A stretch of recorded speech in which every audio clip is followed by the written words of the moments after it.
Welcome to Pre-Algebra. This is Lesson 1, Order of Operations. Now before we begin, we need to take a quick review about what the different types of operators are. Now you have your basic arithmetic, where there's addition, subtraction, multiplication, and division. Now you have been spending literally years by now working on these things, so I'm sure you are very familiar with them. And in addition to the basic arithmetic, there are also some more advanced arithmetic concepts that we will be using. And those are the parentheses and exponents. Now you have spent a lot of time in your previous math course working with these, so we will not go into detail on them here, but this just functions as a kind of checklist for you to make sure that you understand everything you need to move on. And so I recommend, if you're not familiar with any of these things, just stop this video now and go back to your previous course and review some of those lessons and get up to speed, because otherwise everything that follows will not make any sense to you. So now all these operations that you have been working with these past several years, there is an order to them, and this order is fundamental. In fact, everything that you are going to learn from here on out is dependent upon this order of operations that we are going to learn.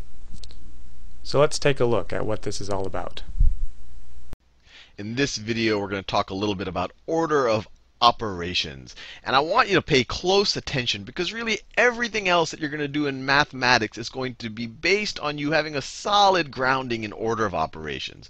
So what do we even mean when we say order of operations? So let me give you an example. The whole point is so that we have one way to interpret a mathematical statement.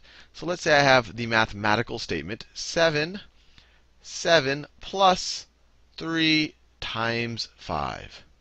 Now, if we didn't all agree on order of operations, there would be two ways of interpreting this statement. You could just read it left to right. So you could say, well, let me just take 7 plus 3. You could say 7 plus 3, and then multiply that times 5. And 7 plus 3 is 10.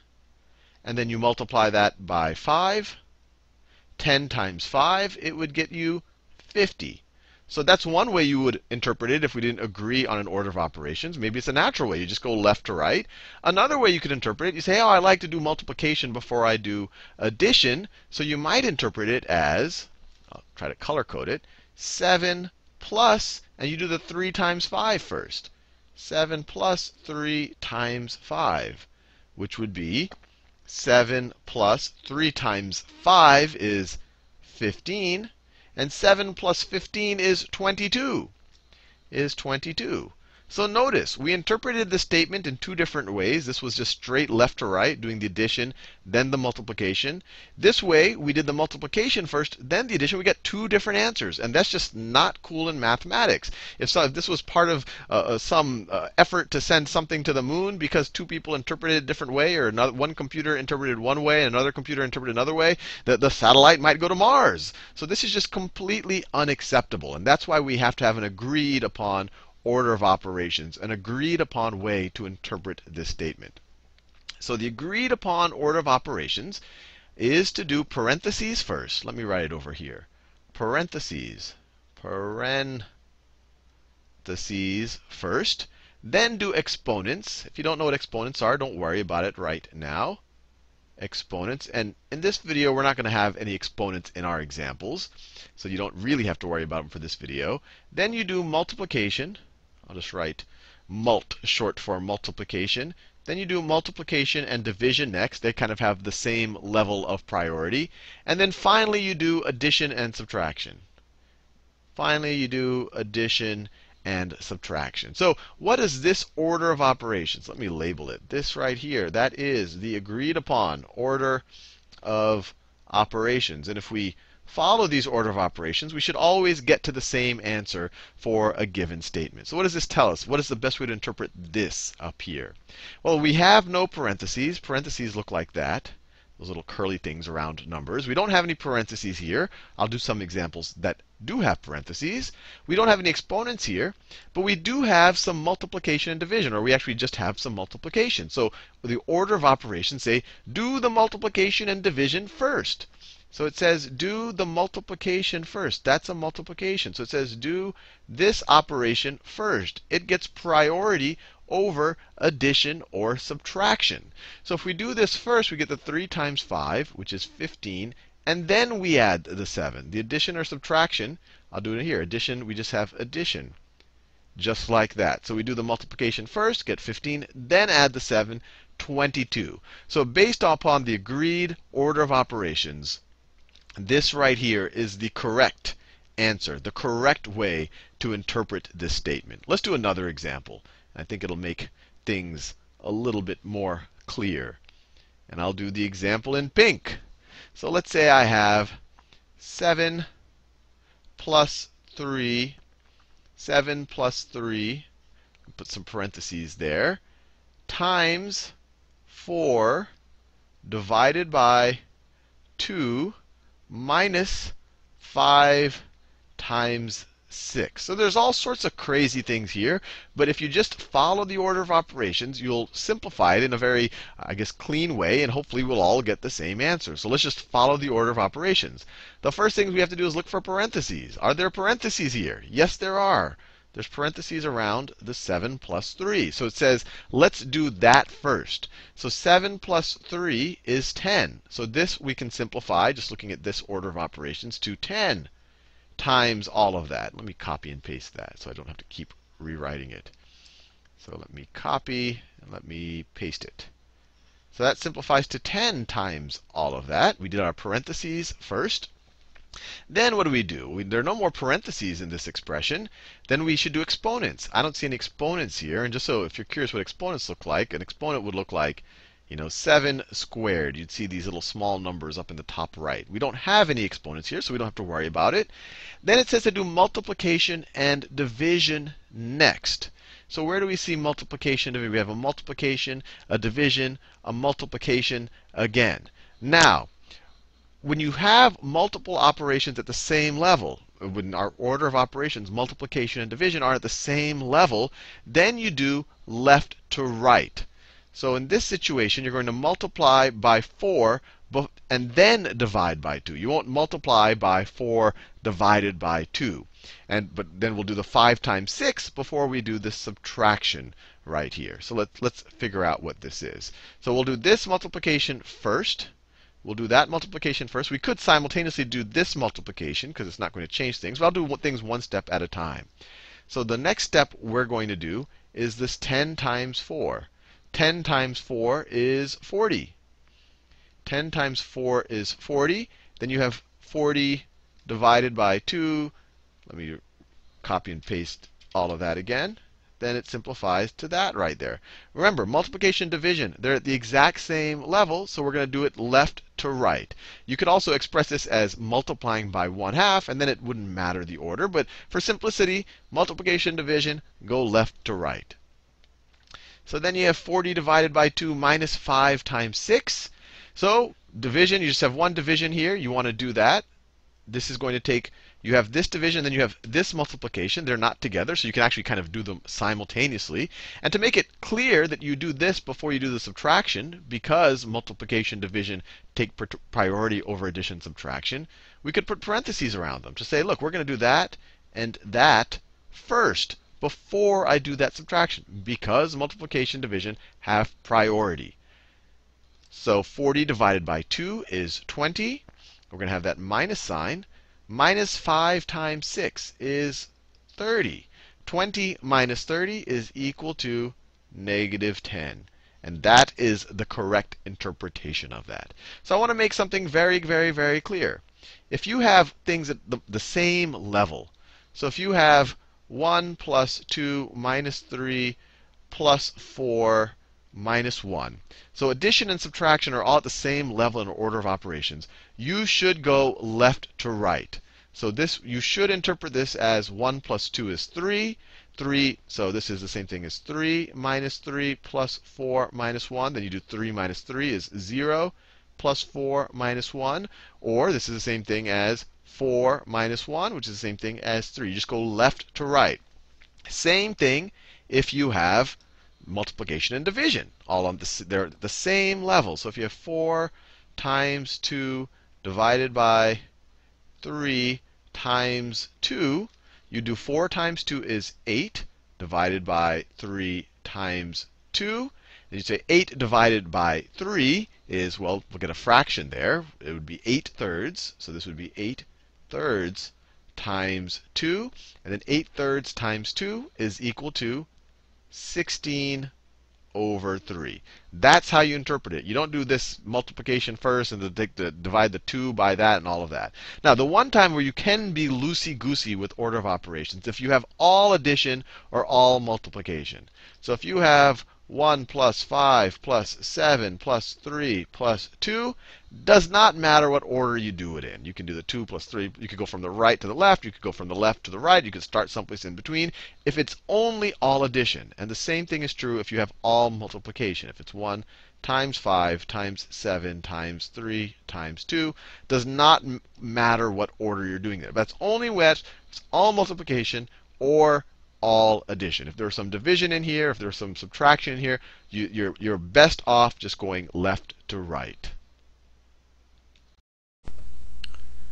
So as you saw in the video, when solving complex problems, we use a predefined procedure, and we go through each of the operators in a particular order. And in remembering this order, you might find it helpful to use an acronym, PEMDAS. And each of the letters in this acronym corresponds to each of the steps in the procedure. The first one is parentheses. Second one is exponents. Thirdly is multiplication and division. Now really, you don't have to do multiplication and then division. You're going to do them in whatever order you see when you're going from left to right. It's the same step. But in remembering them, it's helpful to remember them in that order so that they align with the acronym. And then finally, you're going to do addition and subtraction. And same thing as with the multiplication and division. Sometimes it'll be subtraction first, sometimes it'll be addition first. It just depends on what you see first. So why do we need an order of operations? It's pretty clear that the order is arbitrary. There doesn't seem to be anything in nature that demands that we do our arithmetic operators in a certain order. However, there is a need for standard communication in mathematics. When you write down an expression, you have to have the confidence that when somebody else sees that, they will be able to work through it and reach the same solution that you did. And in fact, mathematics is so standardized that you can go anywhere in the world and show someone that expression that you wrote, and you'll be able to find someone that understands it. And this standardization is one of the reasons that we've been able to solve so many complex problems and design a lot of new technologies, is because we have this ability to communicate with this language. And really, two different answers, they just don't work in mathematics. In fact, sometimes it can even be dangerous. For example, let's say that you're working on a bridge. You want to have the assurance that that other guy working on the bridge in a different section, that he is going to be using the exact same system for his calculations that you are. Otherwise, you would get different answers, and two different answers could mean two different measurements, and in the case of something like a bridge, two different measurements could be disastrous. So standardization is very important in mathematics. And you must follow the rules in math. The reason for this is because math is a tool. It's not something that you can just do whatever you want with it. It was designed with a certain purpose in mind. And in order to get the benefits from it, you have to learn and understand and follow all of the rules that go with it. And it just won't work if it's left open for interpretation. Now there are some things like music and some of the art forms where leaving some room for interpretation can be a good thing because it can induce a lot of different emotions and thoughts, and that's part of the thing that's so neat about those things. But you don't want to bring that to math, because that just won't work. Math is not designed for that. It is designed to be precise and exact, and when you write something, you want people to know exactly what you mean. And these rules really are designed not to limit us, but to liberate us. They allow us to solve really complex problems that would be impossible to solve without math. In fact, some of the problems would even be impossible to conceive without math. And you'll be seeing more of that as you progress through the courses in the future. So we're going to take a look at one final example to be sure that the order of operations is really solid in our minds. But before we do, we're going to review this procedure once more. Now the first thing I recommend doing is, before you begin, mark out the multiplication and division expressions. Now you don't have to do this, but I find that it saves me a lot of time down the road if I can easily distinguish those parts from the other parts, like the addition and subtraction. And I think you'll see what I mean when you start to practice this on your own. Next, we're going to start from the left and move to the right, as we always do, but we're going to do this in several cycles. The first time through, we're going to evaluate what's inside of the parentheses. Then we're going to go back to the beginning and go through again and evaluate all of the exponents. Next, we're going to evaluate the multiplication and division parts. Now remember, you don't actually have to do division before multiplication. You're just going to do it in whichever you see first as you're moving from left to right. And finally, what you're left with will be addition and subtraction. So you go through and you solve those, and then you'll be left with your answer. So let's take a look. We're asked to simplify 8 plus 5 times 4 minus, and then in parentheses, 6 plus 10 divided by 2 plus 44. Whenever you see some type of crazy expression like this where you have parentheses and addition and subtraction and division, you always want to keep the order of operations in mind. And let me write them down over here. So when you're doing order of operations, or really when you're evaluating any expression, you should have this in the top of your, or in kind of the front of your brain, is that the top priority goes to parentheses. Parentheses. Parentheses. And those are these little brackets over here, or however you want to call them. Those are the parentheses right there. That gets top priority. Then after that, you want to worry about exponents. There are no exponents in this expression, but I'll just write it down just for future reference. Exponents. One way I like to think about it is parentheses, that always takes top priority. But then after that, we go in descending order, or I guess we should say in descending order of how kind of fast that computation is. And when I say fast, how fast it grows. When I take something to an exponent, when I'm taking something to a power, it grows really fast. Then it grows a little bit slower, or shrinks a little bit slower if I multiply or divide. So that comes next. Multiply or divide. Multiplication and division comes next. And then last of all comes addition and subtraction. So these are kind of the slowest operations. This is a little bit faster. This is the fastest operation. And then the parentheses, just no matter what, always take priority. So let's apply it over here. Let me rewrite this whole expression. So it's 8 plus 5 times 4 minus, in parentheses, 6 plus 10 divided by 2 plus 44. So we're going to want to do the parentheses first. We have parentheses there and there. Now this parentheses is pretty straightforward. Well, inside the parentheses it's already evaluated. So we could really just view this as 5 times 4. So let's just evaluate that right from the get-go. So this is going to result in 8 plus, and really when you're evaluating the parentheses, if you evaluate this parentheses, you literally just get 5. And then you evaluate that parentheses, you literally just get 4, and then they're next to each other, so you multiply them. So 5 times 4 is 20 minus, let me stay consistent with the colors, minus, now let me write the next parenthesis right there. And then inside of it, we need to evaluate this first. So let me close the parenthesis right there. And then we have plus 44. Plus 44. So what does this thing right here evaluate to, this thing inside the parentheses? Well, you might be tempted to say, well, let me just go left to right. 6 plus 10 is 16, and then divide by 2, and you would get 8. But remember, order of operations. Division takes priority over addition. So you actually want to do the division first. And we could actually write it here like this. You could imagine putting some more parentheses. Let me do it in that same purple. You could imagine putting some more parentheses right here to really emphasize the fact that you're going to do the division first. So 10 divided by 2 is 5. So this will result in 6 plus 10 divided by 2 is 5.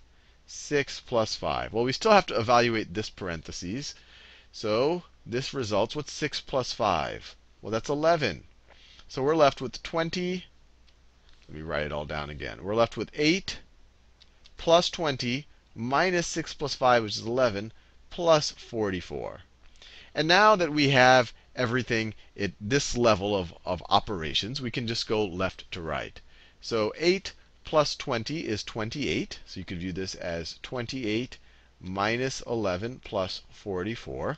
28 minus 11, 28 minus 10 would be 18. So this is going to be 17. Going to be 17 plus 44. And then 17 plus 44, I'll scroll down a little bit. 17 plus 44, 7 plus 44 would be 51. So this is going to be 61. So this is going to be equal to 61. And we're done.